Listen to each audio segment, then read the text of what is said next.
você estenda a sua mão e diga: Senhor, nós abençoamos e liberamos os céus deste ambiente para que o Senhor use a vida do apóstolo Heleno com poder e grande glória, em nome de Jesus. Amém. Aleluia. Senta um pouquinho, ó. Eu estava ali conversando com minha esposa e dizendo assim: por que a gente cresceu?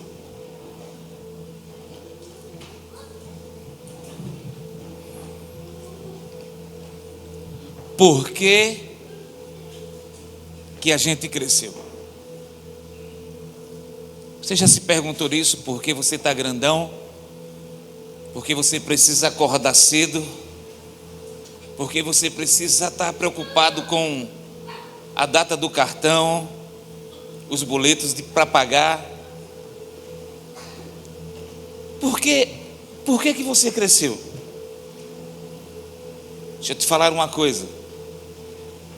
Quando a gente cresce, que na realidade nós nos tornamos adultos, começamos a ter um nível de vergonha que quando criança não tínhamos. É ou não é? De repente a gente, por ficar grandão, a gente não consegue fazer algo, porque se eu fizer isso, talvez possa ser um escândalo e o que é que vão falar de mim? Se tirar uma foto e publicar no Instagram que eu fiz isso, misericórdia. Apóstolo, por que o senhor está falando isso? É porque a gente cresceu. Eu duvido você na sua idade fazer o que essa criança faz aqui no altar. Eu duvido. Sabe por que eu duvido? Porque você cresceu. E a vergonha bate. O para que isso chega nos nossos ouvidos. É ou não é? Concorda comigo ou não? Sim ou não? Porque a gente cresceu, a gente começa a criar formas de como conversar com o pai. Eu perdi meu pai, tinha 8 anos de idade. Mas eu lembro que quando ele chegava do quartel, eu corria para os braços dele de todo jeito e ele me abraçava. E o que ele dizia era: deixa eu tirar essa roupa que depois a gente conversa. Eu vi meus filhos crescerem. Eu tenho um filho de 30, uma filha de 28. Ele solteiro, ela casada. Que o comentário deles é: painho, quando for para ir, leva a gente. E quando eles eram pequenos, da forma que eles estavam, quando ele me via chegar do trabalho, eles corriam e me abraçavam. Quantas vezes eu cheguei da igreja todo sujo, a igreja em construção, e de repente a gente chegava em casa sem antes dar tempo de trocar, de se limpar na igreja. Então de todo jeito entrava no carro, e quando nós chegávamos em casa, chegava todo sujo, e os braços vinham abertos e abraçava, e não tinha para que isso. Eu tenho um filho de 30 anos e uma filha de 28, que eles nunca me pediram permissão para falar comigo. Quando eles querem falar comigo: painho, é porque isso, painho, porque aquilo, painho, isso aqui, painho. Mas de repente nós deixamos de ser crianças, ficamos grandão, e também nós ficamos grandão na nossa vida cristã. E quando nós ficamos grandão na nossa vida cristã, nós começamos a criar formas, nós começamos a criar mobilidades de como chegar na presença do Pai para falar com Ele. E quem sabe este é um grande problema, porque a gente ficou tão grandão que a gente acha que tem uma forma correta, bispo, de falar com ele, e a gente nunca fala do nosso jeito, e procuramos métodos, procuramos formas de falar com ele, e em seguida, muitas vezes, por achar que ele não nos respondeu, a gente se revolta contra ele, por achar que ele não fez o que era para ele fazer na nossa vida. Aí sabe o que é que acontece? A gente se revolta contra ele, e de repente chega uma pessoa enviada do Satanás, que senta do nosso lado e conversa com a gente, para nos fazer sair de um ambiente como esse. Tudo porque nós ficamos grandão.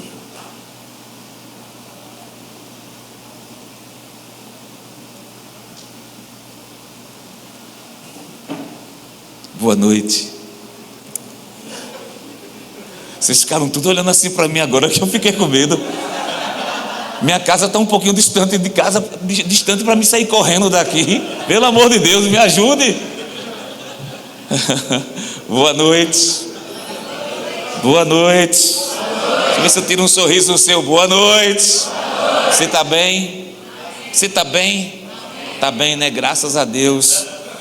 Graças a Deus que você está bem, eu também estou bem, viu? Fica tranquilo, a gente é tudo grandão. Eu também sou grandão, não é só você não. Fica tranquilo, eu também sou, tá? Para quem me conhece, eu sou o apóstolo Heleno. Para quem não me conhece, também sou. Uns me chamam de Heleno, outros me chamam de Júnior, outros me chamam de... Por favor, se você se incomodar com o apóstolo, me chama de Heleno. Se incomodar com o Heleno, fala: "Psiu, vem cá, eu vou aí, vou te ajudar do mesmo jeito", não é? Mas Deus é bom o tempo todo, Ele é bom. A gente acabou de cantar. Eu sou lá de Recife. Vocês já me conhecem, algumas pessoas já me conhecem, outras não. E dessa vez eu vim com minha esposa, coisa boa, conhecer essa terra que, graças a Deus, para mim ainda não está quente, né? Talvez para você já está, para mim está bom demais esse tempo agora. A outra vez estava mais quente, né? E eu agradeço muito a Deus por poder chegar aqui, de estar servindo essa casa nesta noite. É um prazer enorme. Eu não tenho o costume de sair dia de domingo da minha igreja. Eu não tenho e nem gosto. O bispo sabe disso. Eu não gosto de sair.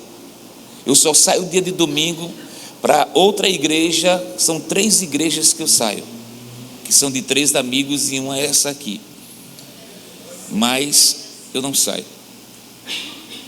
O nosso culto começou, se você pegar meu WhatsApp, com certeza a apóstola está para lá e para cá falando com alguém de lá da igreja, porque é o povo nos procurando. Então a gente se junta, conversa, brinca, tem o nosso tempo, e de repente a gente pega um voo, para no aeroporto, pega outro voo, chega nessa terra, e a gente é abençoado aqui nessa terra. A gente entende o propósito de Deus sobre essa terra. A gente começa a entender tanto que a gente começa a ficar mais forte, né? Nesse lugar. E coisa boa é ficar forte, né? De começar a compreender assim as coisas boas, de trazer esse propósito de Deus. Eu confesso que desde o dia que eu recebi o convite, faz 15 dias, hoje, exatamente hoje, fazem 15 dias que meu coração está muito acelerado. Talvez você não entenda essa linguagem, mas é um tipo assim de ansiedade. Eu não sou ansioso. É um tipo de expectativa. Desde quando nós recebemos o convite, que depois passou alguns dias, eu não lembro a data certa qual foi, mas exatamente de 15 dias para cá, desde quando nós chegamos aqui, o momento que chegou, quando eu vi meu irmão aqui, o bispo, né, a gente se encontrou, coisa linda, esse homem lá de São Paulo. Olha, você já viu que ele não pode falar não, que a Raquel pode ficar com ciúme, né? Mas assim, Deus começa a trazer da sua bênção e uma expectativa, e todas as noites, até a sexta-feira, a gente, antes de dormir, temos o nosso momento de oração, Eu conversando com minha esposa e falando com ela, o que é isso que está acontecendo? E ela disse, eu sei. E o que é que você sabe? Ela disse, o que está dentro de você. Eu disse, o que é que está dentro de você? E ela disse, é o Pai. E uma expectativa, uma ansiedade de poder estar aqui, de chegar na sexta-feira, de estar junto com vocês, de estar nessa atmosfera. Eu conheço bem de ter presenciado algo o ano passado sobre esse lugar. Eu sei o que é estar em um ambiente profético e os mínimos detalhes que nós fazemos, que nós agimos em um ambiente profético, os céus se movem. Talvez você ache que cantou, talvez você ache que adorou, talvez você ache que estava ontem à noite aqui passando pano, sabe, arrumando as coisas. Talvez você ache que tocou, cantou, recebeu uma palavra, ofertou, dizimou, e foi apenas algo que faz parte do seu dia dentro da casa do Pai. Mas quando nós entramos dentro de um ambiente profético, os mínimos detalhes, o nosso olhar, o nosso agir, a forma de chegar lá atrás, de ir num sanitário, de tomar uma água, de chegar e apertar uma mão, os mínimos detalhes, quando nós entramos em um ambiente profético, eu quero te dar essa certeza, os céus se movem. Eu não vou pregar sobre isso nesta noite, mas eu deixo só te lembrar de algo que você já sabe. Tinha um homem chamado Isaías que ele estava num ambiente profético, e o mínimo detalhe dele em um ambiente profético, Deus manda um anjo com a tenaz na mão para chegar sobre a vida dele. Foi a marca do seu ministério. Nesse ambiente profético, desde sexta-feira, Deus está marcando um ministério sobre sua vida. Nesse ambiente profético, desde a sexta-feira, Deus está criando um nível de maturidade, e uma maturidade exemplar, de começar a trazer traços. Se você pegar o Instagram do meu filho e você ver as fotos dele, você vai dizer, meu Deus, parece muito com o apóstolo. Ele tem traços, meu.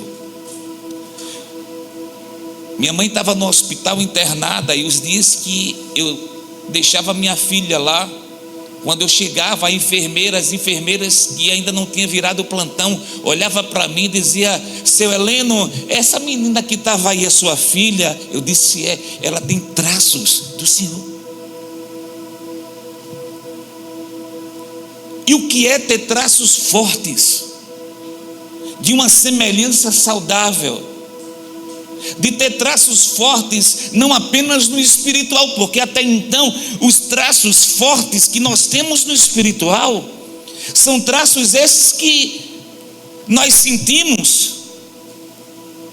Talvez algumas pessoas comecem a enxergar traços fortes, muitas vezes no espiritual, faz com que é algo tão pessoal nosso, porque só quem sabe o que você fala no seu secreto é você e Deus. Quando você passa a conversar, o que acontece no seu secreto não é mais secreto.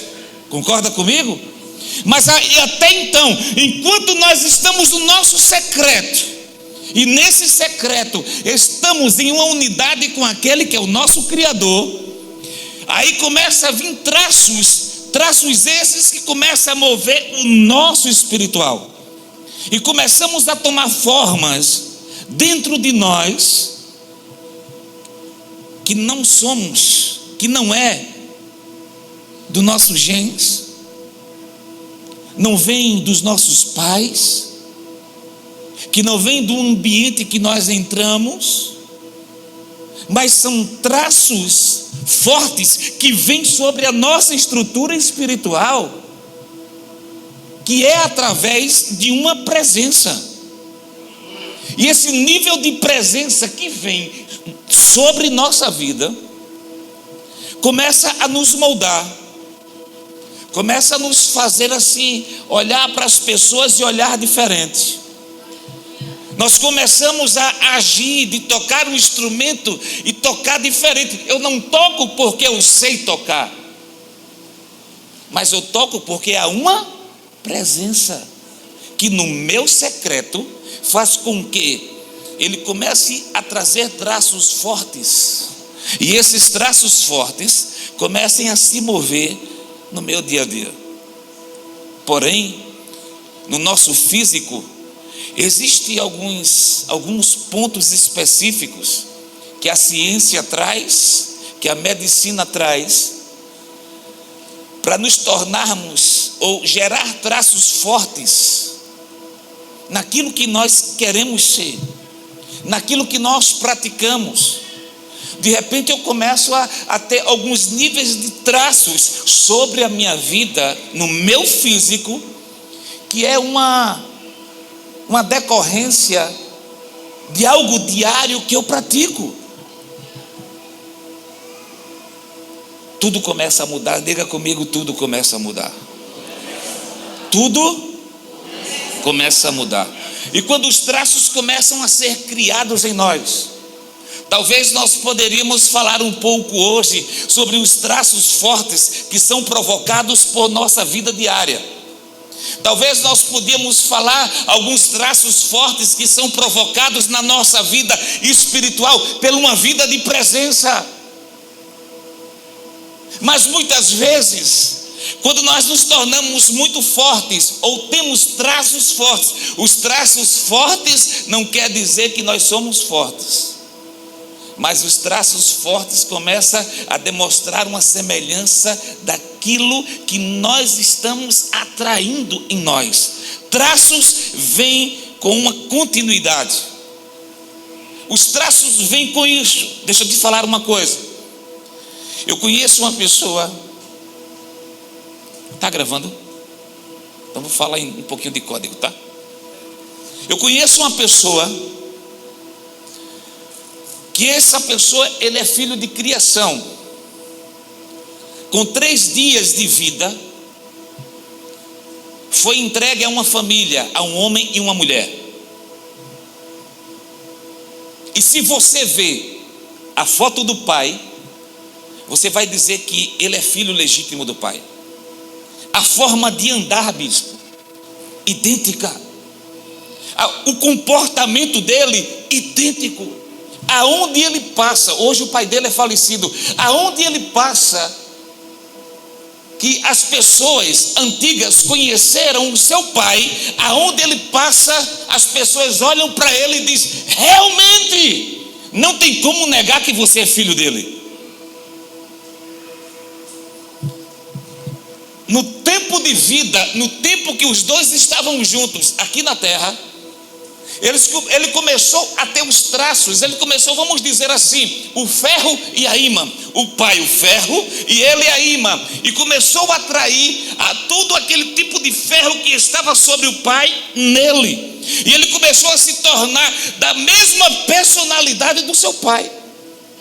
Todas as vezes que eu lembro e escuto essa história, eu fico dizendo o porquê que hoje nós temos uma igreja e existe um povo que não consegue ter essa semelhança do Pai. O porquê que hoje nós nos paramos e achamos com pessoas cristãs que muitas vezes é muito crente ou muitas vezes é um pouquinho crente, mas quando começamos a procurar a semelhança, o que é que você tem? Quais são os traços fortes que você tem do seu pai? E a gente começa a olhar. O cara não tem uma vida de oração. O cara não tem uma vida de leitura. O cara não tem uma vida de secreto. Só canta quando está na igreja, quando está fora não canta. Só adora quando está na igreja, quando está fora da igreja não canta. Mas como que eu posso ter esses traços? Eu estava orando essa madrugada, depois de O bicho ri. Olha para mim não que eu vou rir. Depois de uma janta e umas 2 xícaras de não sei o que é aquilo não, eu fiquei me repreendendo para não querer mais. Toda vez que vinha vontade eu dizia: está repreendido, isso não te pertence. Qual é o teu nome? Eu disse: Helena. Eu disse: isso mesmo, então não posso. Porque a minha vontade era visitar algumas vezes aquela mesa, porque o negócio estava diferente. E tem uma voz que está lá dentro do meu íntimo, que quando eu começo a passar o limite na hora de comer, eu escuto uma voz assim: amor, amor. E dessa vez a voz não estava em Recife, estava do meu lado na mesa. Amor, pelo amor de Deus, tá bom, né? Mas deixa para lá essa parte. E o que é que acontece? A gente começa a trazer traços. Vê comigo, abre tua Bíblia junto comigo no livro de Hebreus, capítulo número 10. Porque se a gente não ler a Bíblia, vai dizer que o apóstolo que veio de Recife não é crente. Não tem essa história por aí, o pessoal gosta de falar isso, né? O cara pregou e nem a Bíblia abriu, então ele não é crente não, tudo bem. Hebreus capítulo 10, do versículo 35 até o 39. Enquanto você procura, eu quero falar para você que eu estou muito alegre nesta noite. Não só nesta noite, mas desde quando nós pisamos nessa terra, meu coração está muito alegre, pois eu sei o que Deus está fazendo e o que vai fazer ainda. E o 35 de Hebreus 10 diz assim: e é por isso não abram mão da confiança que vocês têm, ela será ricamente recompensada. Por isso, versículo 36, e por isso, não, 37, pois em breve, muito em breve, aquele que vem e não, 38, mas o meu justo viverá pela fé, e se ele retroceder, eu não me agrado dele. Nós, porém, não somos do que retrocedem, e não são do que? Mas dos que creem e são salvos. Antes de iniciar, eu quero só contar uma breve história do que aconteceu há 13 meses atrás, mês de março, lá em Recife. Eu estava fazendo meu treino e nesse dia eu fui treinar em uma área diferente do meu normal. Saí, fui. Na volta eu estava com muita sede e eu não tinha aonde comprar água naquele momento. Eram as 6 horas da manhã e de repente eu me deparo com uma senhora com a caixa de isopor vendendo água. Eu disse: graças a Deus. E quando eu chego naquela senhora, eu disse: moça, por favor, me dê uma água, por favor. Aí ela disse: pois não. Aí me deu uma água, e quando eu fui colocar a mão no bolso da bermuda para procurar o dinheiro, cadê o dinheiro? Eu disse: eita, deixa aí, que eu mais na frente vou. Ou então, se a senhora confiar, por gentileza, deixa eu levar uma água, que eu vou terminar meu treino, mais ou menos. Aí eu falei o local que era na pracinha de Boa Viagem. Se você já viu reportagem lá de Recife, a pracinha que é a igrejinha, é onde os tubarões vai lá e gosta de brincar, né? E eu disse assim: eu estou indo lá para a pracinha ali na igrejinha, o carro está lá parado, eu pego o dinheiro e lhe entrego. Ela disse: moço, por favor, pode levar a caixa toda. Eu disse: não, mas eu só quero uma água, como é que eu vou levar isso aqui? Aí ela, fiquei brincando com ela, a gente ficou rindo, e eu saí, voltei para o meu treino. Eu cheguei no carro, e quando eu abri a porta do carro, que eu peguei minha carteira, o Senhor disse: pegue tudo que está na sua carteira e entregue ela. Aí vem aqueles pensamentos: o que foi que eu coloquei hoje? O que é que tem lá? Aí antes que viesse o pensamento, eu já catei tudo, coloquei no bolso, e o Senhor disse: tudo. Eu não sei se aqui o povo daqui é assim, mas o nordestino tem uma história de dentro da carteira ter aquele cofre secreto. É aquele dinheiro dobradinho que fica guardado para na hora da emergência, que não tem nada, aí vai lá e fala: ah, rapaz, eu sou prevenido, né? Aí o senhor disse tudo, e eu já vai lá catando tudo, peguei a minha habilitação, tirei do que estava lá dentro e juntei tudo. Eu disse: senhora, olha aqui a água, e entreguei na mão dela. E quando ela olhou, disse: moço, por favor, tem muito aqui, só são R$2 a água, tem muito. E quando eu me preparei para dizer assim para ela, ela já deu um grito, entrou em línguas estranhas e começou a chorar.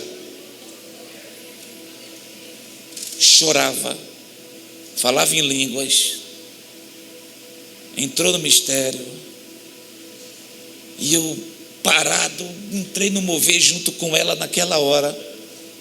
Eu gosto disso. É porque essas marcas fortes que o Pai dá, a gente não consegue, não é verdade? Aí de repente estava eu e ela no meio do calçadão, de mão dadas, e não só no mistério, e aquele mover lá, e ela disse: por favor, pegue minha caixa e pode levar ela, porque eu não vou vender mais água. Eu disse: vai não, se vou não. E ela disse: eu nunca vendi água na minha vida. E ela pegou a bolsinha dela, abriu, tirou 3 passagens. Quantas? 3. E ela disse: meu marido era motorista de aplicativo, e em um assalto ele reagiu e mataram ele. Eu estou viúva há 28 dias. Se o senhor lembrar, todos os repórteres passaram sobre o assunto. E nós ficamos aqui passando muita necessidade.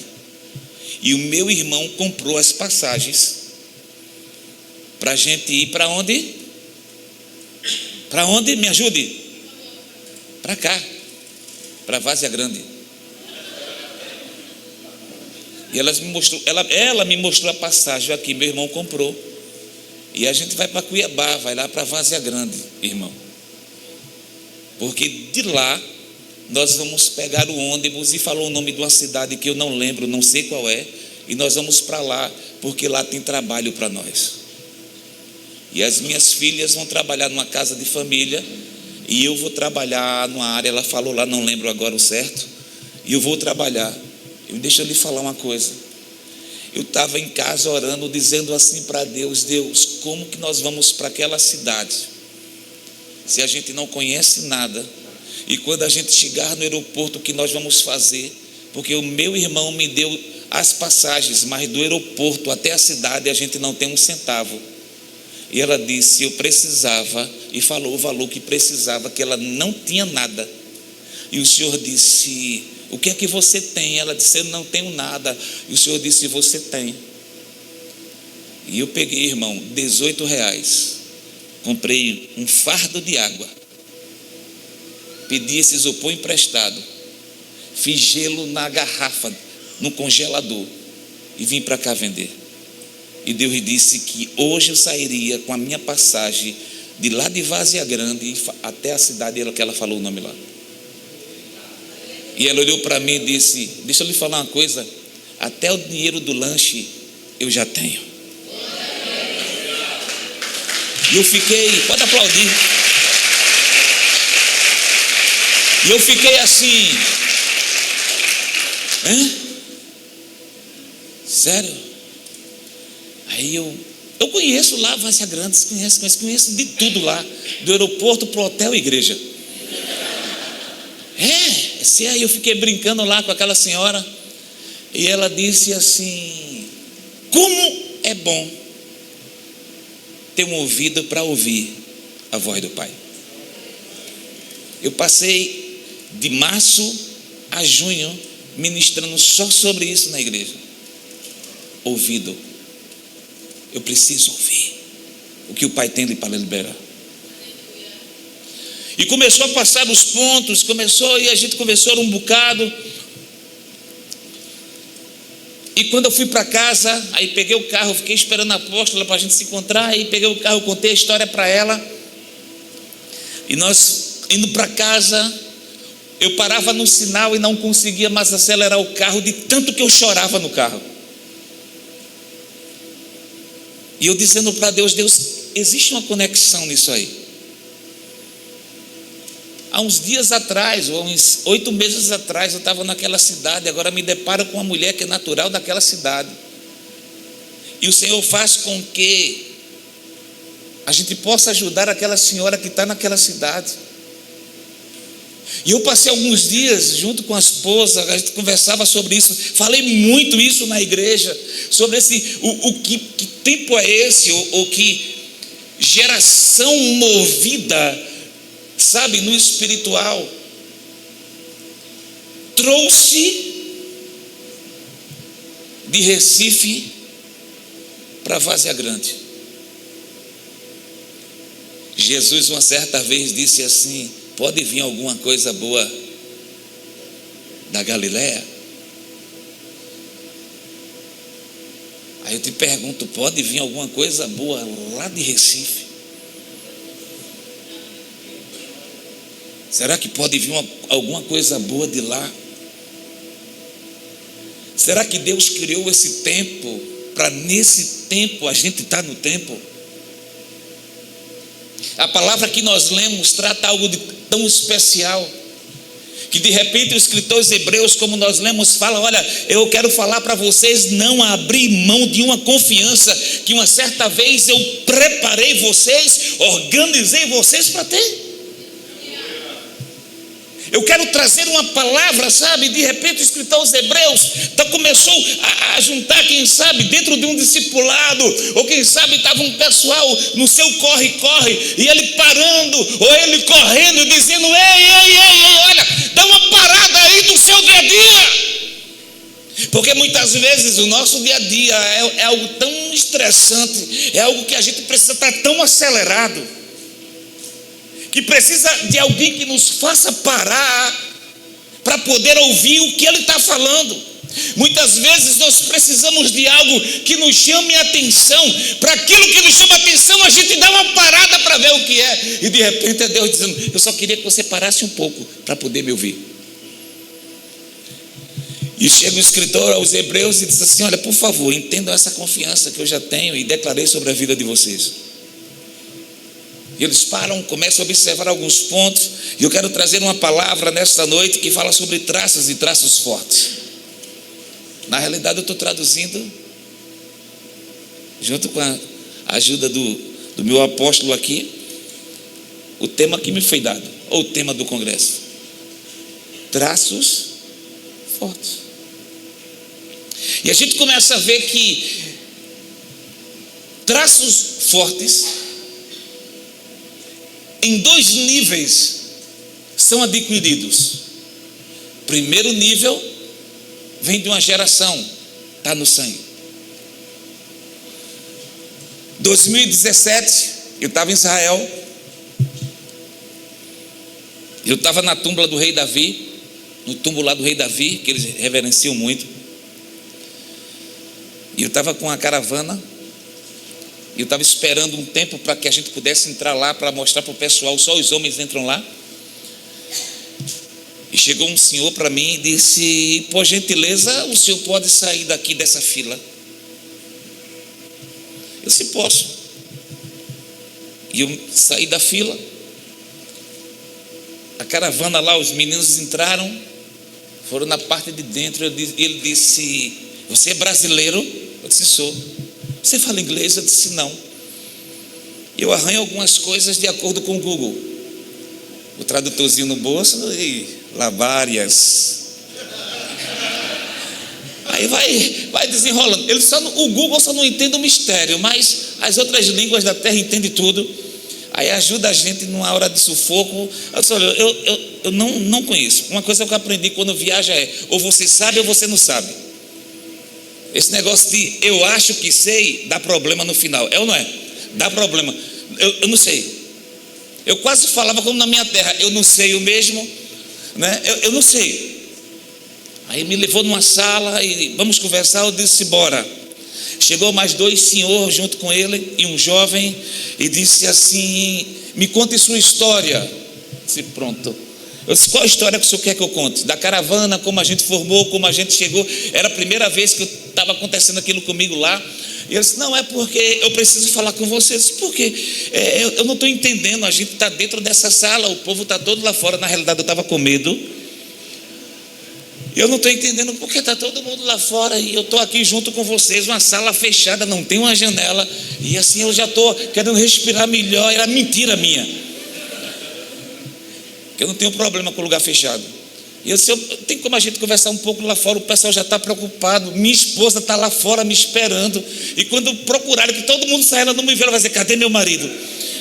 E de repente eles olharam para mim e disse: você tem alguns traços que nós precisamos conversar com você. Você pode tirar o óculos? Eu tirei o óculos. E eles começaram a olhar aqui para trás da minha orelha, essa parte aqui dos meus olhos, o formato do meu rosto. Entrar em contato com uma empresa que nós tínhamos, sempre nós fazemos por essa empresa lá em Israel.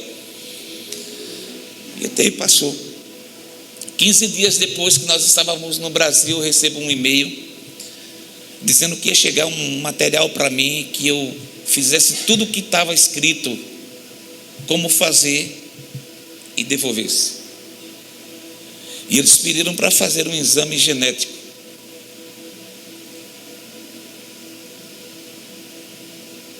E chegou o material na minha casa. E eu fiz um exame que passa na saliva, nas bochechas, dá um beliscão na amígdala. Em outras partes também tinha o tipo de exame para fazer. Preparei tudo que eles pediram para fazer, eu fiz e mandei. 28 dias chegou aquele resultado. E o resultado era que os meus antepassados são judeus.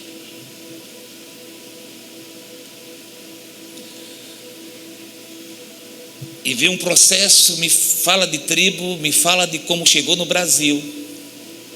Deixa eu te falar uma coisa, porque eu estou crendo que ninguém na igreja está vendo isso, porque isso que eu vou falar, a nossa igreja não sabe. Se puder dar só um cortezinho, vai me ajudar. Deu? O menino que eu estava falando no início, que era adotado, sou eu. Sou eu. A certeza disso foi no exame que eu recebi. Eu achei a minha mãe que da minha gestação, que teve a minha gestação através desse exame. Não quis conhecê-la. Eu não quis conhecê-la, mas veio mapeando até hoje. E a gente achou o endereço e achou tudo por causa desse mapeamento. Recebi uma proposta para gerar, no caso, como eles falam, povoar Israel. Para a gente ir embora para Israel, uma família que tinha terra e durante 3 anos tinha comida, escola, transporte e saúde.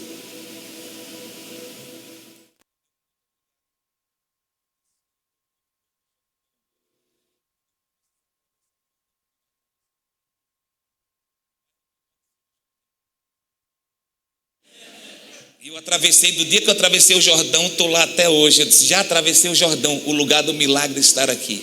Eu não largo minha igreja. Vou esse ano para Israel, vou me encontrar com algumas pessoas lá. E eu sei quais vão ser as propostas que vai sair. Eu disse: olha, para não dizer que eu não quero de tudo que vocês me oferecendo, eu preciso só que vocês me consigam uma dupla cidadania. Eu tenho o passaporte de Israel. Isso vai me ajudar muito na minha ida e na minha vinda, e até para ir para os Estados Unidos. É uma porta aberta. Então tudo começou a se criar.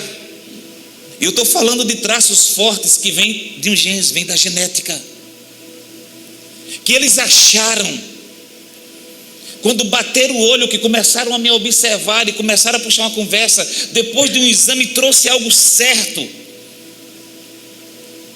Mas é muito fácil a gente olhar e perceber que alguém parece com alguém. Hoje eu estava fazendo um treino, eu estava vendo algumas pessoas na rua, e algumas pessoas que eu vi, eu dizia comigo, não é por nada não, mas aquele é da minha terra, olha a cara dele, totalmente diferente do daqui. E eu olhava assim, quase eu dizia assim, oxente menino, tá por aqui fazendo o quê?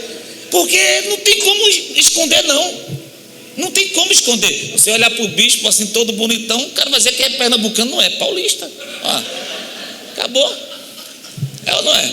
Então de repente as coisas assim, a gente passa, olha, e a gente começa a ver, rapaz, e a gente diz assim, não, tem alguma coisa estranha, e de repente Paulo chega e diz assim, o que eu quero falar para vocês é que existe uma confiança, e essa confiança, ela não se adquire no seu físico com pessoas que você encontra, não se adquire, sabe, no seu físico com pessoas que você convive, ao contrário, o que acontece é esse nível de confiança, porque eu estou passando para você, é que através da presença começa a chegar traços fortes sobre a sua vida. E eu não sei se já aconteceu com você, mas se prepare. Porque quando nós começamos a ter a certeza desses traços que nós recebemos nos nossos momentos de intimidade, de profundidade com Deus, a gente está em ambiente que escuta o que ninguém escuta. De repente a gente está num ambiente que estamos vendo algo que ninguém está vendo. Somos taxados nessa sociedade como loucos. Porque de repente começa, sabe, o que nós estamos sendo fortes, o nosso espírito começar a irradiar no ambiente que nós estamos. E a gente começa a perceber algo tão interessante, porque quando nós começamos a perceber que existe traços fortes que são adquiridos na presença, é porque existiu um nível de confiança. Diga comigo, confiança. E a gente vê o 35 quando diz, é por isso que não abram mão da confiança que vocês têm, porque ela será ricamente abençoada. A Bíblia nos fala, lá no livro de Êxodo, a partir do capítulo 33,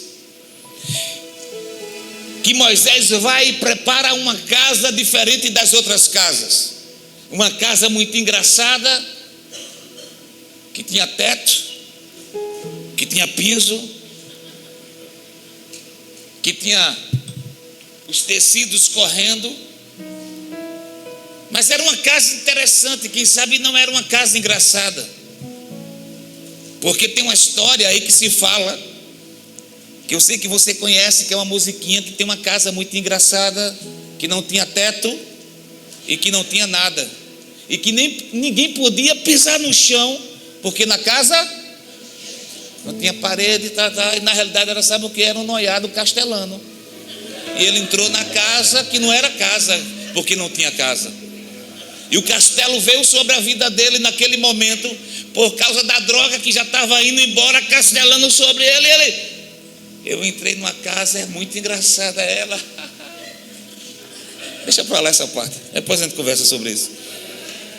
E essa casinha separada, sabe, que Moisés tinha preparado no meio do arraial, era uma casa que era diferente das demais, porque a casa que ele preparou não era uma casa que a família entrava, não era uma casa que a família se sentava para comer, não era uma casa que a família, sabe, se preparava para trazer um descanso durante a noite, para se abrigar de um frio de um deserto, para se abrigar de um calor de deserto, não, para se abrigar das serpentes, dos escorpiões do deserto. Não era para isso. Ele preparou uma casa e ele colocou o nome daquela casa, a casa do encontro, a tenda do encontro.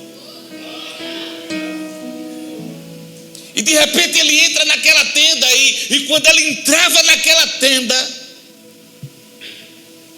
tinha um menino que todas as vezes que eu oro por ele, desde o ano passado, no último dia, estava eu e o bispo sentado aqui, e ele disse assim, eu não sei falar o sotaque de vocês, apóstolo,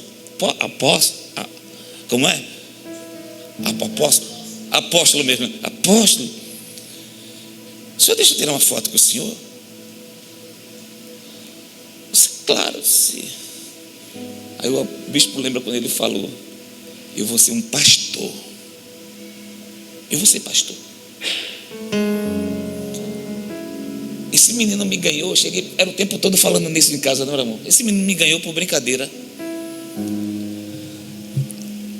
E todas as vezes que eu lembro desse texto, não tem como não vir ele. Porque a Bíblia diz que aquele lugar que Moisés preparou, aquele lugar que Moisés, deixou totalmente reservado, preparado, para na hora que ele entrasse, ele não entrava para trazer um descanso sobre a vida dele, ele entrava para trazer um descanso sobre a vida de um povo. Ele entrava, naquele ambiente.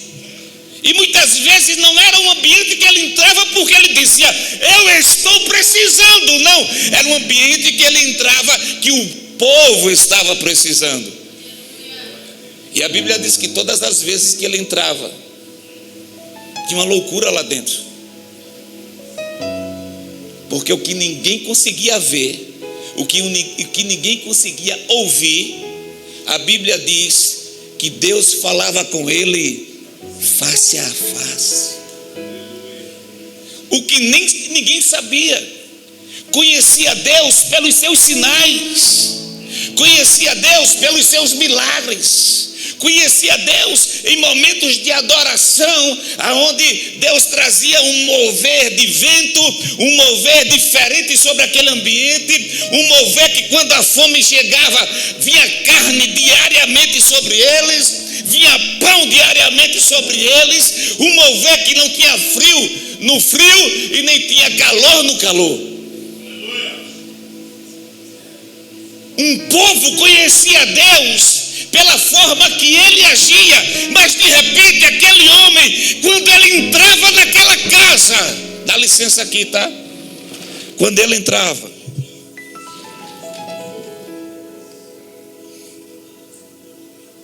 não era apenas uma voz,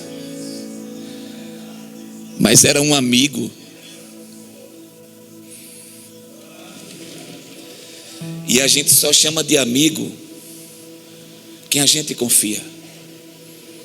Eu estou falando sobre confiança,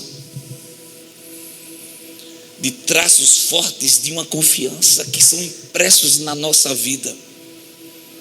E quando ele entrava na tenda,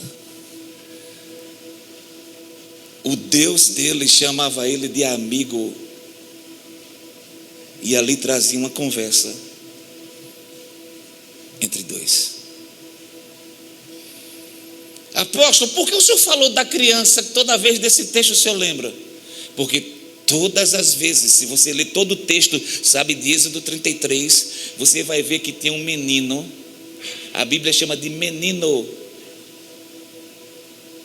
que quando Moisés entrava na tenda, ele ficava ao lado dela, na expectativa de o que é que estará acontecendo lá dentro. Na hora que Moisés, ele saía da tenda, com o rosto brilhando, as primeiras palavras que era para sair para um povo, quem escutava? O menino. E quem era o menino? Josué. O menino Josué que ficava, na expectativa do que é que está acontecendo. De tantas pessoas fortes que tinha no exército de Israel preparado para uma batalha, Deus tira de um menino que tinha uma intimidade que não era uma intimidade de entrar na tenda, mas era de proximidade. Muitas vezes nós não temos condições de entrar numa tenda, nós não temos condições de entrar, no nível de presença, mas vai fazer com que algo gere sobre nossa vida e vai se mover em uma intimidade, não porque a intimidade está com quem está lá dentro, mas tem nada não, eu vou chegar próximo dela. Na minha terra chama de curioso. O que você está fazendo aí, menino? Quem sabe todas as vezes Moisés saía, sabe, naquela sensação de presença de Deus, de mover de Deus. Quem sabe falando de labaraxéria, e aquele menino assim espantado olhando para ele. Aí Moisés passava a mão na cabeça dele e dizia: vai chegar a tua hora, filho. Fica tranquilo. A presença começa a chegar de uma forma tão extraordinária. É através de uma presença que eu começo a viver o meu anormal. É através da presença que eu começo a modificar toda uma história da minha vida. Tudo aquilo que foi planejado. É através de uma presença que eu começo a se mover nela, a um ponto que eu começo a enxergar o meu futuro. Eu não sei quantas vezes você visitou seu futuro. A primeira vez que eu fui lá, eu decidi ser minha morada. Jesus vai buscar a sua igreja. E o futuro de uma igreja santa e gloriosa será os céus. Começa a se gerar uma confiança, e a confiança vem por causa de presença. Diga comigo, presença. E a gente começa a ver que esse nível de presença que começa a se mover, sabe, sobre a vida daquele homem, começa a se mover sobre a vida de Josué, começa a se mover sobre a vida de toda uma nação. E apóstolo, aí o que é que pode acontecer com a nossa vida nos dias atuais? Eu quero te falar que quando você entra na presença dele, começa a se mover algo sobre a sua vida. Não se move sobre o seu ontem, mas vai começar a se mover sobre o seu amanhã. E é por isso que nós não entendemos muitas vezes o porquê quando nós entramos em um ambiente profético as coisas começam a mudar. Mas apóstolo, não é por nada não. Todas as vezes que eu entro num ambiente profético, quando eu penso que num outro dia as coisas vão ser todas diferentes, aperta mais, a situação acocha mais. Apóstolo, é porque quando eu entro num ambiente profético, aí ao invés de melhorar, tudo se move ao contrário. Parabéns, bem-vindo. Porque se as coisas se comportarem tudo certinho, você se acostuma com o que é confortável e esquece a presença. Para que eu ir? Aí ele disse: não, eu vou te mostrar o porquê, como é gostoso passar no vale. Como é gostoso quando eu chego para você e digo assim: esta guerra que você está vivendo não é sua, é minha. Nós precisamos compreender que quando nós estamos passando uma situação que não é boa, quando nós estamos passando uma situação que não é favorável naquilo que nós queríamos, quando nós estamos passando uma crise terrível sobre a nossa vida, e de repente a gente recebe uma visita em palavras de Deus sobre nós, porque Deus não visita seu filho, Deus está no seu filho. Mas vem a visita de palavras, porque muitas vezes nós falamos que nós estamos com Ele o tempo todo. Qual foi a última vez que Ele falou com você? Aí vem uma visita de palavras. E dentro dessas palavras que vem sobre nossa vida, Ele diz: olha, esse problema que você está enfrentando, não se preocupa não, que esse problema agora quem vai resolver sou eu. O que é que nós fazemos? Aleluia! Marco meu culto de ação de graça, porque eu já sei que tudo vai acontecer, porque Deus disse, Deus falou que vai resolver. E a gente recebe aquela palavra, sai alegre da igreja, sorridente, sabe, chutando uma bola que nem tem no pé, e a gente vai se alegrando, está tudo bem. Mas sabe o que acontece? Todas as vezes que Deus fala, guarda essa, todas as vezes que Deus fala que no meio do maior problema da sua vida Ele resolve que agora é Ele que vai fazer, Ele está dizendo assim: eu estou te dando oportunidades dentro desse tempo para você viver. E muitas das vezes, quando a gente recebe uma palavra de Deus dizendo que Ele vai fazer, a gente se descansa nele. que é o que mais nós escutamos, vamos descansar nele. Ele disse que vai fazer, vamos descansar nele. E ele está nos dando uma oportunidade nesse descanso. Por quê, apóstolo? O Senhor disse que ele está dando um descanso, sabe, e trazendo essa oportunidade sobre nossa vida. No meio de uma batalha, o raciocínio falha. No meio de um estresse, vem palavras que saem da nossa boca, que não é aquilo que nós queríamos falar. Pelo menos lá em Recife é assim. No meio, sabe, de um problema enorme, de uma situação, ninguém vai dizer assim: ah, meu irmão, vai orar. Ah, lembrei agora. A outra vez que eu vim, pediram tanto para despachar a bagagem, eu despachei a bagagem. Quando chega aqui no aeroporto, aí está passando lá naquela esteirinha, e passou um saco cheio de coisa. E eu disse: menino, todo mundo pega a sua, e eu sou assim, ó. E o saco para lá e para cá.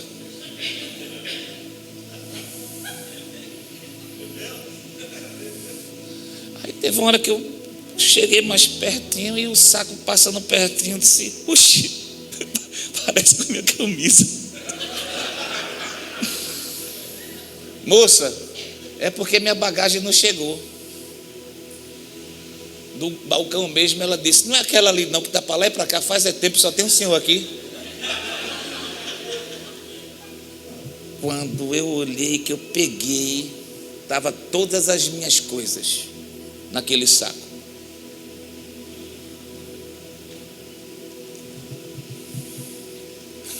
Aleluia. Peguei o saco. Disse: eu vou fazer o quê, né? Aí eu vou no balcão. Cheguei no balcão: senhora, ela, sua mala, né, quebrou. Disse: quebrou não, minha filha, cadê ela? Que ela nem aqui tá. Isso aqui não quebra não, é todo mole. Olha o saco aqui, ó. Isso não quebra não. Mas a minha mala é uma mala minha que na realidade eu pedi emprestada a meu filho. E ela: não se preocupe não, que a gente vai resolver. Isso está certo. Aí passa uma senhora para mim, um palmo de salto: abre a boca, viu, porque senão não resolve. Se o senhor não abrir a boca, já sabe. Obrigado. Passa o cara limpando: o senhor anda aqui não, né? Só não. Faça o barraco. Senão o senhor vai sair de saco aqui. E o bispo lá de fora me esperando. Beleza. Aí enchi o pulmão assim, meu jeito de brabo que sou, né? Cheguei no balcão assim: senhora. Ela: moço, olha, a gente está resolvendo sua mala. Eu disse: obrigado. Eu vou sentar aqui para esperar. Não precisa não, é rapidinho. Tem aquela sala ali, por favor, entre naquela sala que vai ter uma mulher que vai falar com o senhor. Eu disse: tá bom. Eu entrei na sala, disse: sim, é o senhor Helena, o senhor, olha aqui, ó. Aí me mostrou uma sala cheia de mala, no plástico ainda.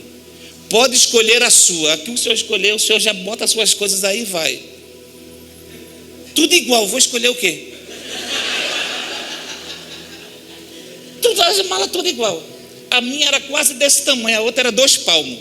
Aí já vai eu tentar dar aquele. Coloquei uma metade. Me desculpe, viu? Aí peguei, sentei nela e para fechar o flash dela, porque não queria fechar. E vai estourar daqui para chegar no bispo. Nem o bispo eu conhecia ainda. Eu disse: vou fechar aqui. Aí consegui fechar. Aí a metade no saco, a metade na mala. Cheguei no balcão: obrigado, viu? Consegui uma mala nova. É porque acabou as grandes, senhor. Eu disse: tranquilo. Aí peguei, me encontrei com o bispo, foi para o hotel, tudo. Aí sexta-feira o bispo ministrou. Sábado o bispo ministrou, o apóstolo ministrou na sexta. No domingo ministrei, tudo terminou. Aí terminou o culto, eu ali conversando com as pessoas. Aí chegou a mulher: apóstolo, apóstolo. Eu disse: oi, eu sou a menina da mala que lhe dei. Eu disse: aleluia. E eu cheguei em casa dizendo: meu Deus, se eu tivesse feito o que me orientaram a fazer. Aí ela estava no culto dizendo: foi aquele ali, ó. Aquele ali fechou o aeroporto. Misericórdia da... O negócio é forte, viu? É sério. Tudo é confiança. A gente na realidade confia em quem? Quem imaginaria que a mulher que estava lá me atendendo no aeroporto ia aparecer no domingo aqui?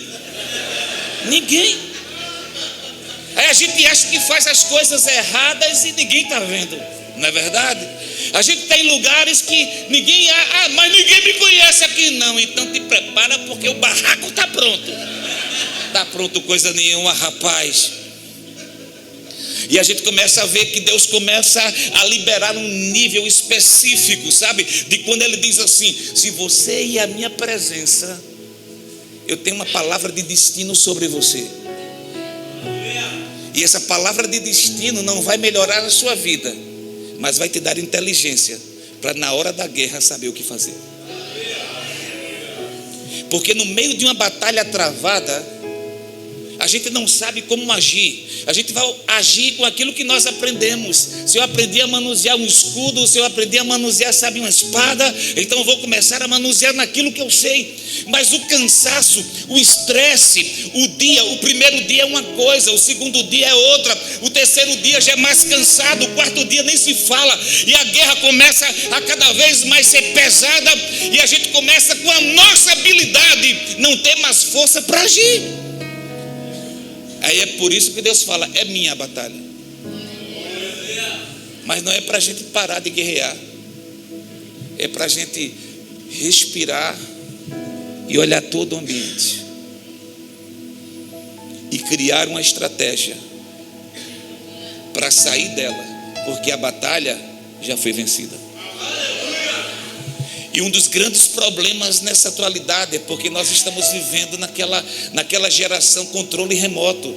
A gente aperta o botão, apaga. A gente aperta o botão, troca de canal. A gente aperta o botão e alguma coisa muda. Ou então a gente fala: Alexa, ela: oi meu filho, vou fazer agora.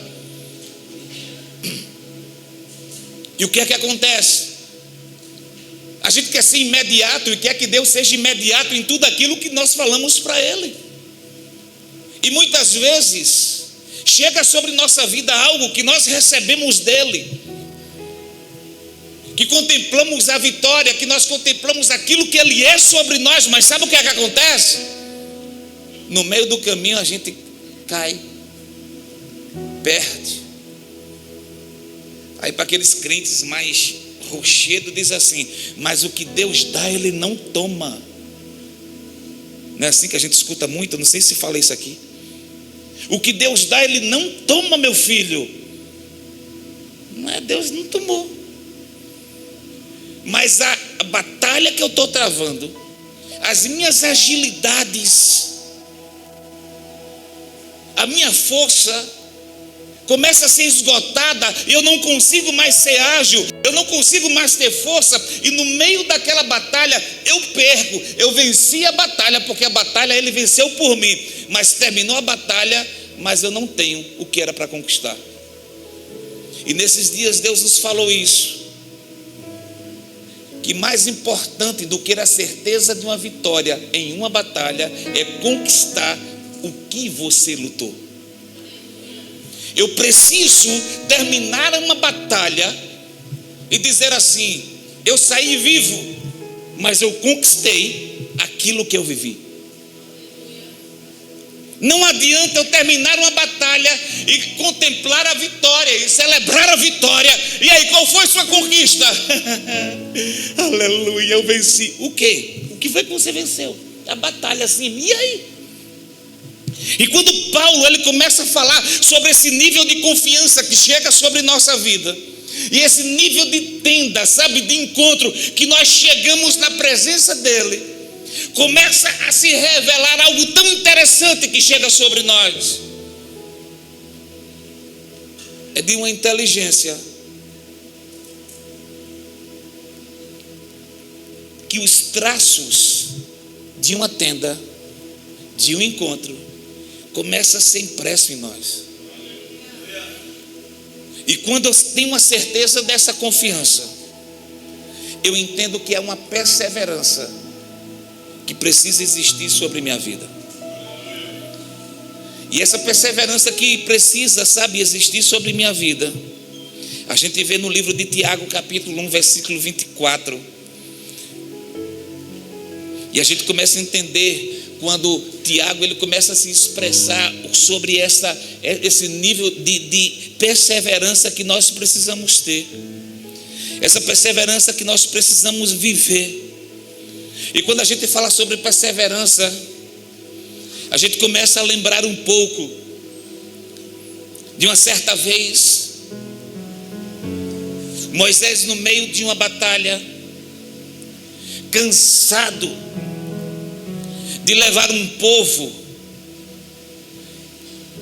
e Moisés dá uma parada,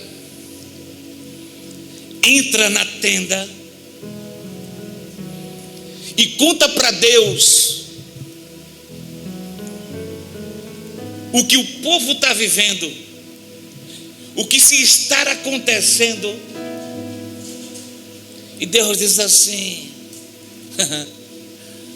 sabe qual é o seu problema? Porque tudo se traz para si. Porque tudo só você quer fazer. Só você entra na tenda. Só você libera a palavra. Só você tem a palavra de profecia. Aí falando nas palavras de Helena, entenda que quando você entra no ambiente profético, o que eu te dou é para você gerar batismo em uma geração. E batismo é estar cheio.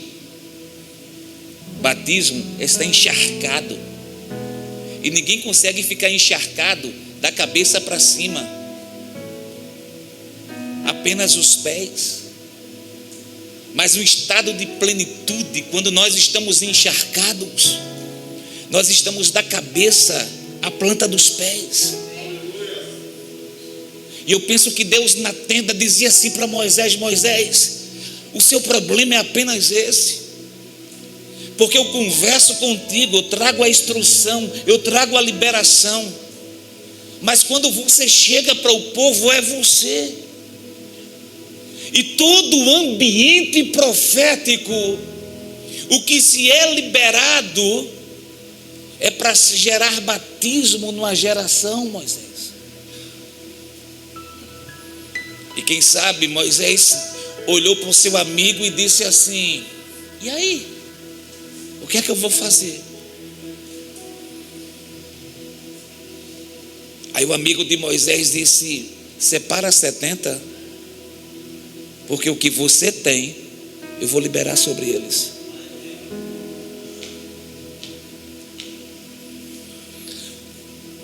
Lá na nossa igreja, nós passamos uma época com um problema sério no louvor.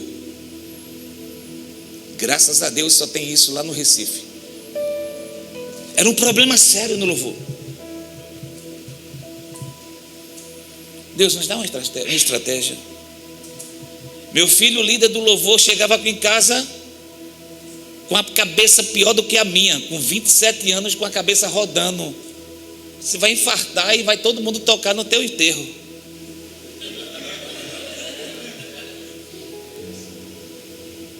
Mas paiinho aí os caras, você me chamou, tem um chazinho lá em casa, que o chá eu acho que dura uns 15 dias, 15 dias, durava 3 dias, para ver se o negócio controlava a mente. Vamos lá. Ele entra no propósito de oração, de jejum e de leitura da palavra. 3 meses ele termina de ler a Bíblia. Pai, queria que o Senhor me liberasse, que eu estou querendo fazer umas coisas no louvor. Sei o que é. Me diz aí para depois do vendaval falar assim: o apóstolo sabia de tudo. Me diz aí o que é. Ele começou a falar: olha, nesse tempo Deus disse isso. E como o senhor sacerdote da igreja, eu preciso de sua liberação. Faça. Pode fazer. Isso há 3 anos atrás. Começou. Hoje nós temos praticamente 2 ministérios de louvor completo. Só não está completo porque um baixista de um precisou ir para outra igreja, que lá tem um costume enorme de quando vê alguém com talento no altar, convidar para ir para a sua igreja. Isso é do diabo. Isso é do diabo. Ninguém quer preparar uma pessoa para ensinar a tocar um instrumento, para ensinar uma voz. Não. Mas fica pescando nas igrejas para levar para a igreja. Isso é do diabo. E lá tem um costume enorme de algumas igrejas fazer isso. Eu já me deparei com pessoas na igreja me chamando. Tem uma igreja no bairro que lá não tinha jovem. A nossa igreja tinha uns 300, 400 jovens na época, não foi? O bispo viu. Apóstolo, é porque fulano de tal está me convidando para ir lá para a igreja, que vai ter um culto jovem lá e não tem ninguém. O senhor libera, se libera. Pode ir todo mundo. Vá. Eu nunca prendi ninguém. Pode ir, vá. E foram. Foram primeiro, no outro mês. Apóstolo, é porque assim, a gente fez tanto número, o povo gostou tanto, o senhor libera. Vá-se embora. Até então dizia: o pastor é meu amigo. Pode ir, vá, na bênção. No outro, 2 semanas depois, apóstolo, disse: oi, 3 que teve coragem. A gente não vai mais não. Isso por quê? Porque o pastor lá, quando termina o culto, ele fica na porta. Você gostou daqui? Gostei. Helena já tem muito jovem, rapaz. Fica aqui com a gente, tem tanta coisa para você fazer aqui. Um pastor conceituado de uma igreja de nome na cidade, parado na porta da igreja, convidando os nossos jovens para fazer parte lá. Alguns foram muitos, pela oportunidade de fazer tudo na rua desviado, não tá, amor? Tudo na rua desviado, fazendo besteira. E os que ficaram continuam na presença de Deus na igreja. Então, pegaram uma pessoa que sabe: vem cá, toca aqui. Deixa eu te falar uma coisa. Você do ministério de louvor, que toca, que canta, que puxa um cabo, vocês da mídia, vocês são lindos. Tudo aqui funciona por causa de vocês, que se vocês parar lá, ninguém toca aqui. É verdade ou não é? Faz amizade com eles, hein? Chama eles para comer uma pizza de vez em quando. É verdade. Esse cara só acontece o culto por causa deles. Você só vê sua foto por causa desse menino aqui. Aí sabe o que é que acontece? Quando alguém te convida para você ir para determinada igreja dele, para você tocar lá, no dia que aparecer alguém melhor do que você, ele te descarta. E você vira um copo descartável, que alguém tomou a água e o copo era bom e bonito, mas apareceu um copo mais bonito, apareceu um cara que tem um acorde melhor, tem uma pegada melhor na bateria, no teclado, numa guitarra, tem uma pegada melhor de quando pega o microfone, além de saber cantar, ainda faz a muganguinha de cantor. Apareceu alguém melhor do que você, e na hora que apareceu, o que foi que aconteceu, bispo? Tchau, vem para cá porque tu tá bom. Se você tiver coragem e força, você volta para casa pedindo perdão e arrependido. Se não tiver, vai para o mundão. E o mundo te abraça. E você vira uma vergonha para a sua casa, para a sua família, para o reino de Deus.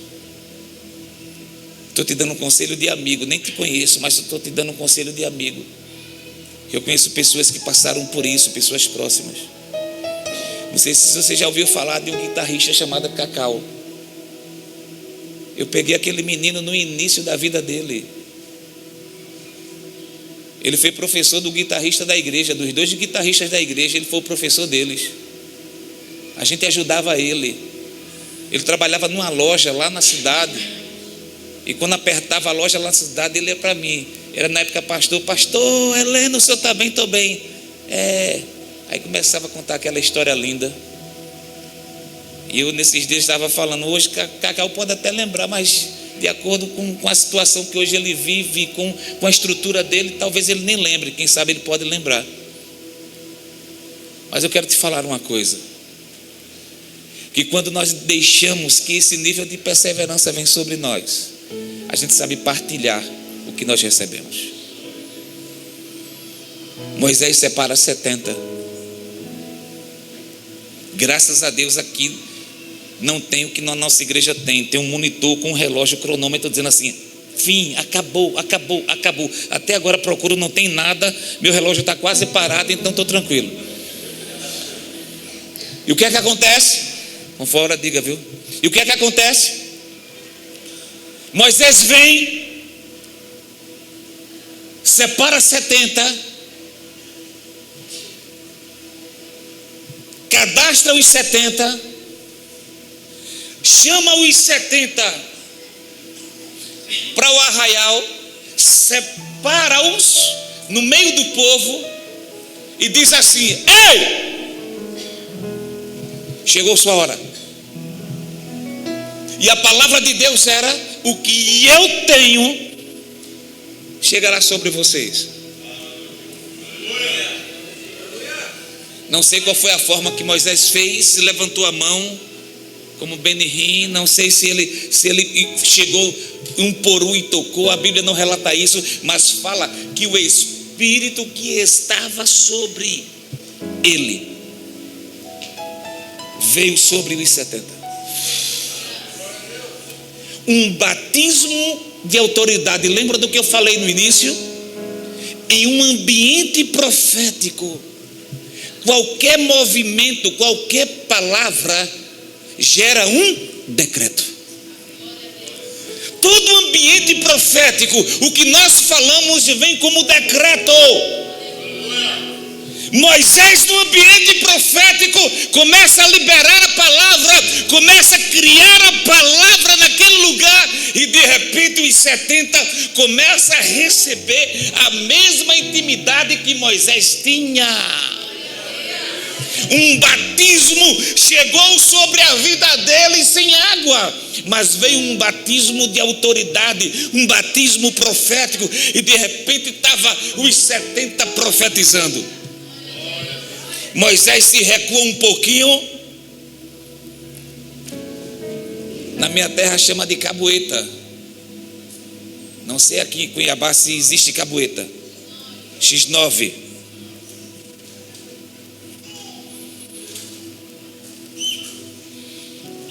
Moisés, não tem naquela hora que estava você liberando aquela palavra lá para os 70? Né? 2 vezes mais.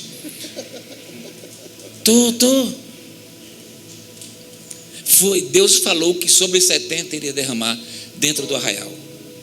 Moisés, é porque tinha 2 que não estavam no arraial e estão virados aí profetizando.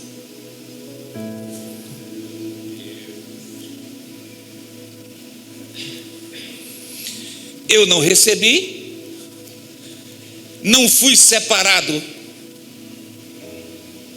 O cara que é separado não está no lugar, não está no ambiente, e está lá do outro lado fazendo o que aqueles que foram separados estão fazendo. Quando Moisés liberou a palavra sobre os 70, no ambiente que ele reservou, só tinha 68. 2 não estavam naquele ambiente. 2 não conseguiram chegar naquele ambiente. Mas a palavra que Deus tinha liberado sobre a vida de Moisés foi dizendo: olha, é sobre os 70.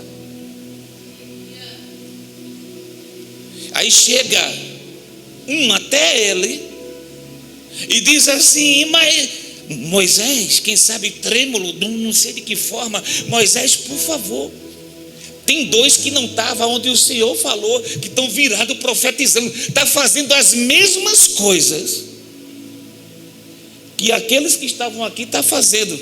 Eu penso que naquela hora ele estava fazendo, e eu que estava pertinho de vocês, estou aqui, ó, de boca aberta, não está acontecendo nada comigo, e os dois estavam lá fora e estava acontecendo. Deixa eu te falar uma coisa,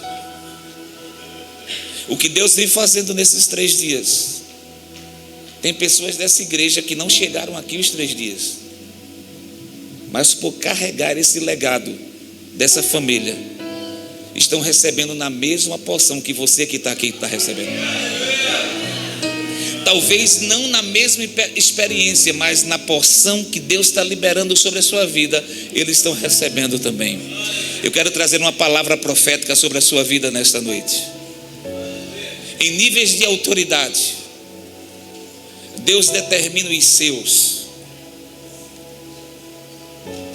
e esses seus estão aqui nesta noite para viver níveis de autoridade que nunca receberam, níveis de autoridade que talvez possa ter adquirido no seu longo tempo de vida, mas que nunca conseguiram exercer. Ei, preste atenção, Deus trará nesses dias, nesses níveis de autoridade sobre sua vida, sua casa, sua família. Eu quero te dizer nesta noite, em nome de Jesus, que vai chegar momento nesses dias que você vai ter um nível de proximidade que quando você bater de frente vai dizer, ei, tem alguma coisa diferente. Deixa eu te falar uma coisa, você vai entrar em ambientes, julho, agosto, setembro, outubro, novembro e dezembro, você vai entrar em ambientes que você vai ouvir o que ninguém está ouvindo. Prepare-se para a maior experiência com Deus que você vai ter nesses dias. Experiências essa de profundidade. Experiências essa de você começar a enxergar milagres ser movidos sobre você. No primeiro ano da pandemia, nós estávamos na igreja, no momento que conseguimos abrir a igreja, porque lá a igreja que abrisse até para a live era lacrada pela prefeitura. E quando liberou um tempo, estava eu, minha esposa, umas 2 pessoas na igreja, e nós estávamos ajustando algumas coisas, esperando uma pessoa chegar que falando que queria uma oração, e de repente chega 2 senhoras e chega um senhor que era um casal junto com a sua irmã.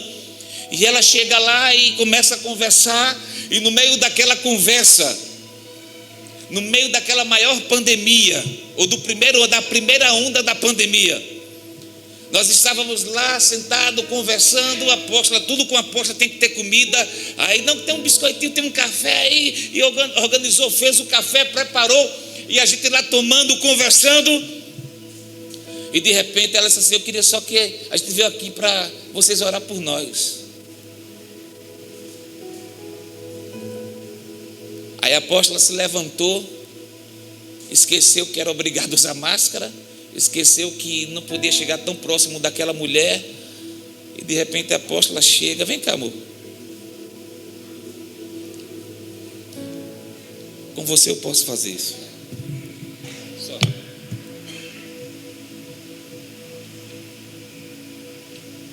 mulher, ela se aproxima daquela mulher aí, ficou aqui,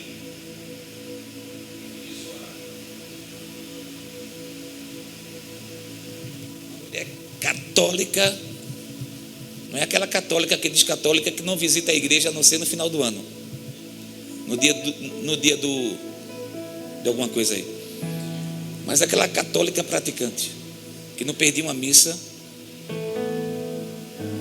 e a apóstola coloca a mão aqui nela, olha para ela e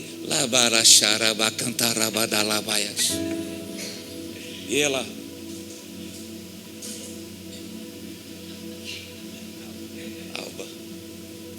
terminou, pode. Eles foram para casa, a gente ficou um pouquinho na igreja, depois nós fomos para casa. Depois de alguns dias nós escutamos a resposta. Aquela mulher estava com câncer. naquela oração, Deus tirou o câncer dela.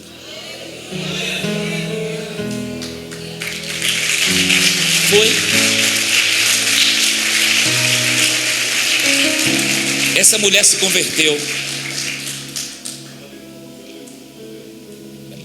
E depois que ela se converteu,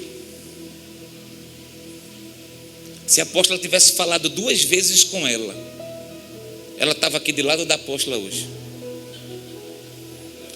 colada com ela. Todo dia manda uma mensagem para ela que eu já estou com ciúme. Apóstola, a senhora está bem? Está precisando de alguma coisa? O outro nem falasse comigo ainda, já está falando com ela. A senhora está bem? Está precisando de alguma coisa? Não, tranquila. Vai fazer o que hoje? Com aquela ideia, eu posso ir com a senhora? É o dia todinho colado com ela. Maria Madalena, isso. O encontro que teve trouxe uma resposta de cura. E ela mesmo fala: eu não aceitei a Jesus por causa da cura, eu aceitei a Jesus por causa do amor de vocês, que eu nunca vi isso na minha vida. Eu podia estar doente e esse amor está com vocês. O amor moveu a vida dela, gerou ela uma mulher totalmente diferente. Há um mês atrás, isso eu não posso falar não. Como eu falei o nome, eu não posso falar, está gravando, né? Deixa para lá, depois eu te conto. E o que é que acontece? As coisas começam a mudar, as coisas começam a modificar. E os dois que estavam lá naquele cantinho começaram a falar o que 68 falava. E o nome desses dois chamava-se Eudade e Medade. Eudade em hebraico significa amado de Deus. Medade em hebraico significa amor.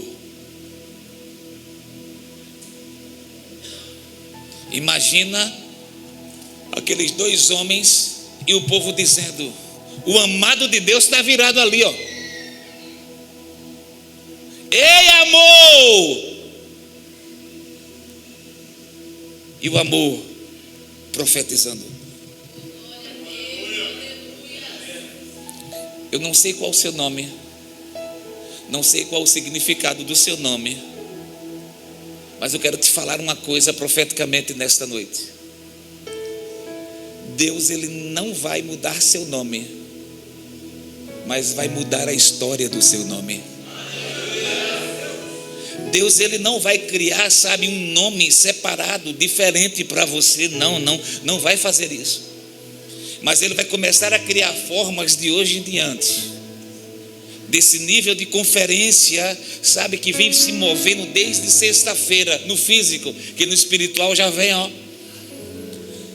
O que Deus vem criando, trazendo sobre nossa vida nesses dias. Ele vai começar a criar formas, colocar letras no nosso nome. Mas por que o Senhor está dizendo isso? Porque o nosso nome vai continuar o mesmo, mas a nossa forma será diferente, porque há traços fortes que estão sendo impressos em nós. E esses traços vai começar a definir situações que não estão definidas. Vai começar a definir, sabe, pontos específicos da sua vida. Mas apóstolo, o que o Senhor está dizendo? Eu estou dizendo que o que não aconteceu vai acontecer. O que não se moveu vai se mover. O que não criou vai ser criado. Porque todas as coisas é dele.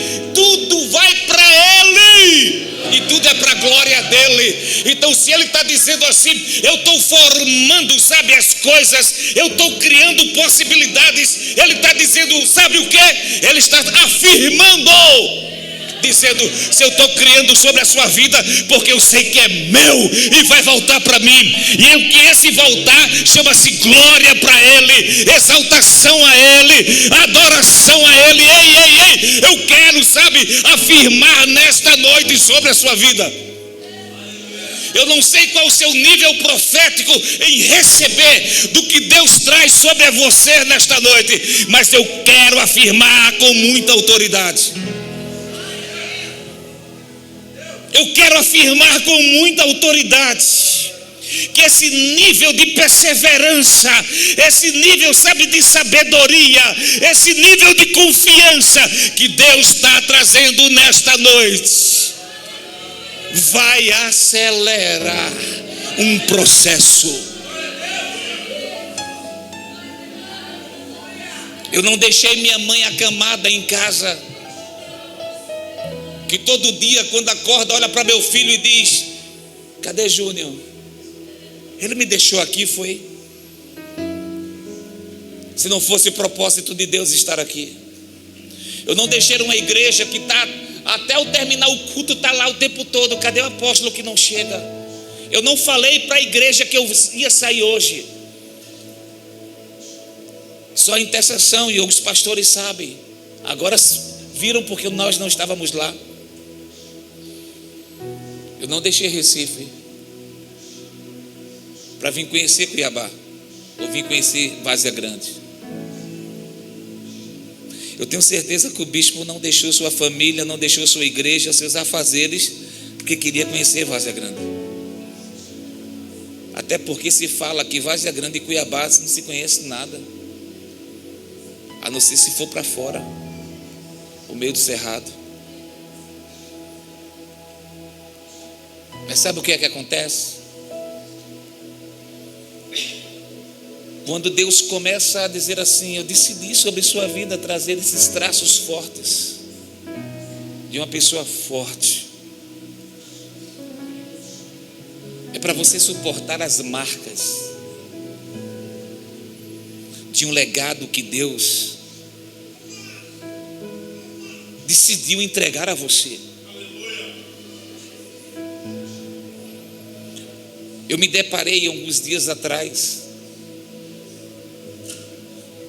que as pessoas chegavam na igreja e pediam oração, e a gente orava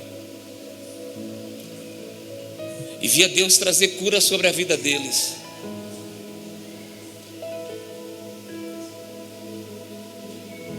Mas quando eu chegava em casa, trocava de roupa, ia para o hospital, ficar de plantão a noite toda com minha mãe. E na madrugada eu orava por minha mãe e não via nada acontecer.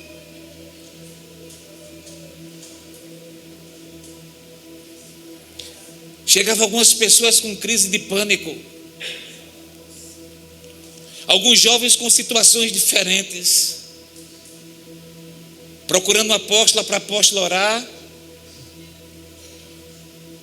me chamando para orar, e nós orávamos, víamos Deus agir, víamos as coisas acontecerem. Mas quando nós pegávamos o carro, eu tinha que ir para casa, trocar de roupa, se despedir da minha família para ir para um hospital passar uma noite. E quando eu chegava lá, eu orava por minha mãe e não via as coisas acontecer. Quantas pessoas passaram naquele plantão porque eu orava pelas pessoas que trabalhavam no hospital. Eu fiquei conhecido no hospital. Eu, meu filho, minha esposa, minha filha, uma menina da igreja que foi cuidar também. Aonde chegava a gente orava. Eu lembro que tinha uma mulher lá que a apóstola orou por ela. 2 dias depois ela teve alta. No mesmo dia a apóstola orou por ela, orou por minha mãe. E sabe o que aconteceu? Passou mais uns 15 dias lá internada. Apóstolo, que saiu, o que é que o senhor quer dizer? Eu quero te falar que quando nós decidimos entrar no profético, nós recebemos marcas. E essas marcas nos marcam. De a gente orar por alguém que está passando pelo mesmo problema que nós estamos passando. Eu tenho certeza que o apóstolo, os bispos já viveram isso, você já viveu isso. De repente alguém pediu uma oração pela gente, a gente orar por aquela pessoa, ver as coisas acontecerem e a gente começar a orar por nós mesmos. E quando a gente chega em casa, a mesma situação, tudo igual. Sabe o que é isso? É porque Deus diz assim: os traços, quando começam a ficar muito fortes, você precisa entender que você tem uma marca.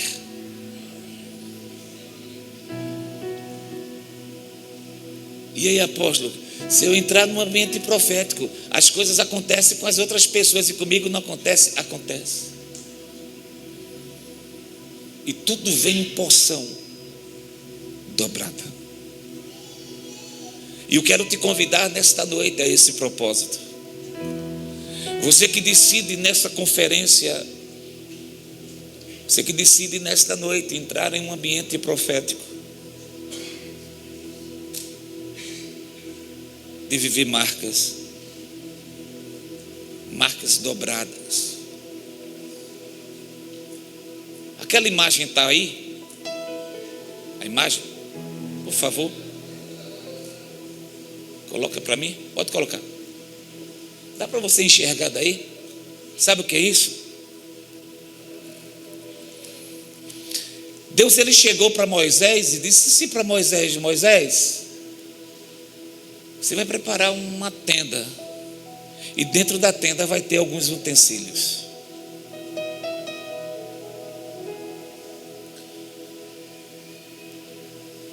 E um dos utensílios da tenda se chama mesa. E em cima dessa mesa, Moisés, você vai colocar o pão da presença. Porque quando os sacerdotes passarem, que entrar no tabernáculo, ele vai ter que passar pela presença.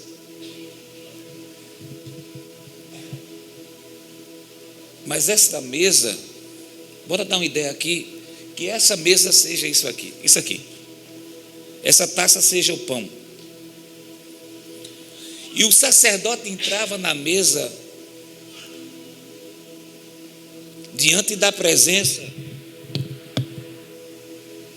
e pegava do pão e comia. O sumo sacerdote se preparava para entrar no Santo dos Santos. Mas todos os sacerdotes, quando chegavam, ele só se deparava na mesa, pegava o pão da presença e comia.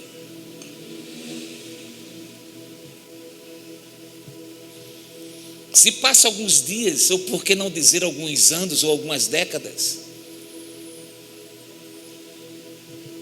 aparece um homem chamado Jesus,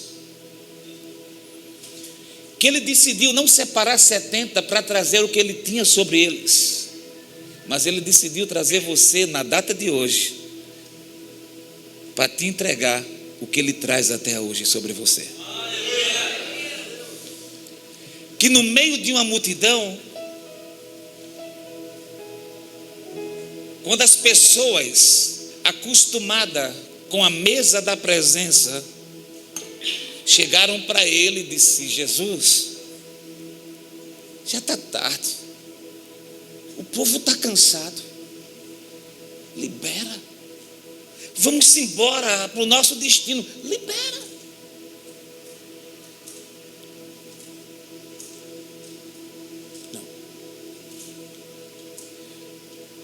O sacerdote aqui não está disposto a estar na mesa, mas está disposto a alimentar. Não era mais os 70, era uma multidão. Chega um maluco da vida. Qual o nome do menino que eu falei aqui? O que está lá na mídia, qual é o nome dele? Davi?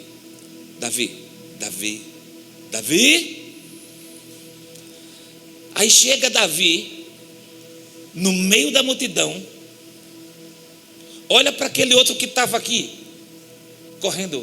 Qual o nome daquele que estava para lá e para cá? Enzo. Aí Enzo olha para Davi e diz assim: tu vai para a escola hoje? Vou. Olha Davi, hoje disseram que não vai ter merenda na escola, não. Tua mãe fez alguma comidinha aí pra gente? É a cara de Enzo, né? Tua mãe fez alguma comidinha aí pra gente, Davi? Ai, Davi, ó, tá aqui, ó, um pãozinho aqui com peixe, porque a gente é de Cuiabá, né? Não pode faltar peixe. Aí tem esse pão aqui e esse peixe aqui. Qual é o nome daquela costelinha? Que o nome? Esse nome aí, esse barabacu. Esse negócio aí vai. Só tem isso aqui. Tem quantos? Tem 5 mais 3, 8. Oxe, a merenda está certo. Enzo já senta. Para cá, Davi. Abre logo aí essa lancheira, bora comer aqui. Até chegar na escola vai ficar ruim. É a cara de Enzo. Não tem como você não. É ou não é? É. Aí Davi olha assim e disse, né? Essa demora toda, bora detonar aqui.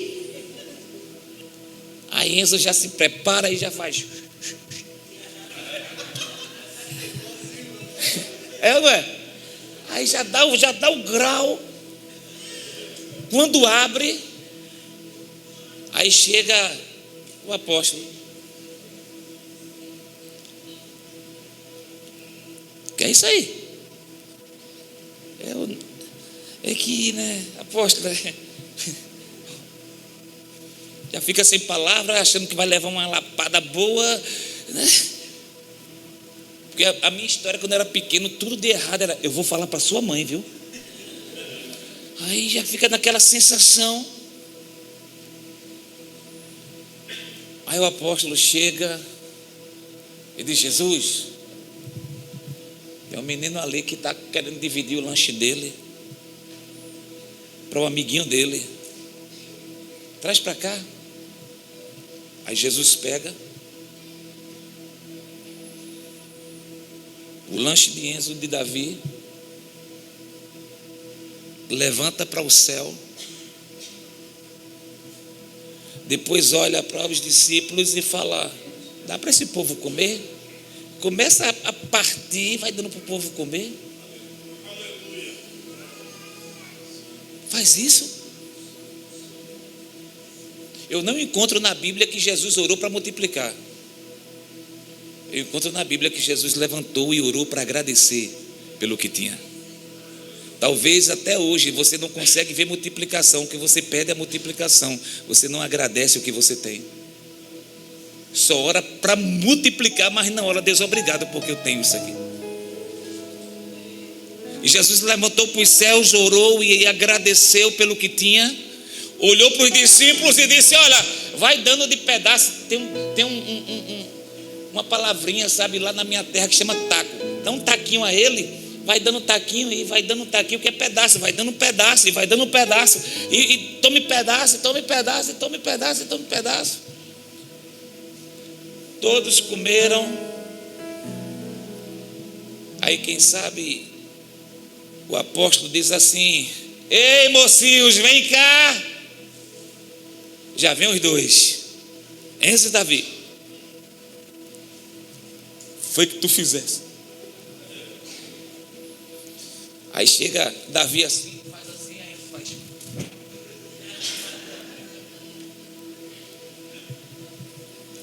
Ó, tá vendo isso aqui? Tem 12 cestos aqui para você levar para casa.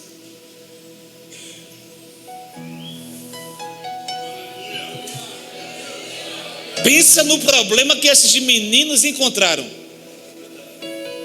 Como eu vou levar isso para casa agora, bispo?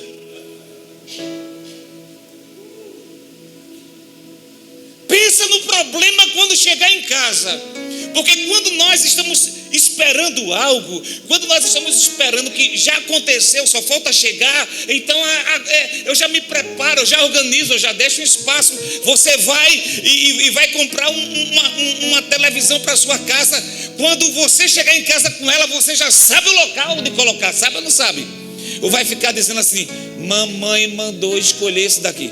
Não, já sabe onde vai colocar. O problema dos meninos quando chegasse em casa era porque não tinha uma estufa, sabe? Não tinha um freezer, não tinha onde guardar, armazenar uma quantidade enorme que ficou 12 cestos cheios. Então a ideia de quando começaram a andar, iria cair alguns. Entenda a palavra profética que está sendo liberada sobre a sua vida. Não sei com quantos pães você saiu de casa. Não sei com quantos peixinhos, sabe, você saiu de casa nesta noite. Ou por que não dizer, de janeiro para cá. Porque quando nós entramos em janeiro, quando nós nos preparamos para chegar ao início do ano, a gente vem com tanta expectativa, é ou não é? Vem com nossos sonhos, esperando a palavra profética ser liberada sobre nossa vida. Mas passou janeiro, nada, fevereiro, nada, março, abril, maio, junho, chegamos no mês de julho. E o que Deus está dizendo é: organize seu celeiro, porque senão você vai perder a multiplicação. Organize, prepare, amplie, mas amplie. Quando nós começamos a receber as marcas, sabe, fortes sobre nossa vida, quando nós começamos a nos deixar que esses traços muito fortes estabeleçam sobre nossa vida, aí começa a se gerar um nível de confiança, começa a se gerar um nível de perseverança, e quando vem a sabedoria, a gente sabe como se mover, a gente sabe como acontecer. Uma vida de santidade na expectativa e na realidade da cruz que agora nós temos sobre nossa vida, dentro de uma unção profética e apostólica. O que nós mais necessitamos é de sabedoria. Só isso. Você pode ficar de pé junto comigo?